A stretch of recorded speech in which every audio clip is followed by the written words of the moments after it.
Ötən il asan müraciət vasitəsilə qurumlara 3500-dən çox müraciət yönləndirilib. Bu müraciətlərin 2200-dən çoxu təmin edilib. Asan müraciət informasiya sisteminin 2024-cü il üzrə hesabat tədbirində bu barədə məlumat verilib. Qeyd edilək ki, bu sistem kommunal, yol, nəqliyyat problemləri, infrastrukturun təmiri və abadlaşdırılması ilə bağlı müraciətləri aidiyyəti dövlət qurumlarına göndərməyə və onların həllini izləməyə imkan verir. Tətbiq iOS və Android platformalarında mövcuddur.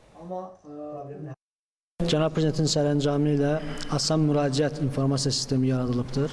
Bu sistemin əsas məqsədi ictimai əhəmiyyətli, infrastruktur təyinatlı hər hansı bir problemləri vətəndaşlar aşkar edərsə, bu sistem vasitəsilə, mobil tətbiq vasitəsilə həmin problemi, o problemi həll etməli olan məsuliyyət daşıyan quruma göndərə bilir. Bu, həm vətəndaşlarımızın problemlərin həllində iştirakçılığını təmin etmək üçün unikal bir sistemdir. Eyni zamanda dövlət qurumları, dövlət təşkilatları üçün də problemi vətəndaşların vasitəsilə daha operativ müəyyən etmək və ona çevik reaksiya vermək, o problemi həll etmək üçün yaradılmış bir sistemdir.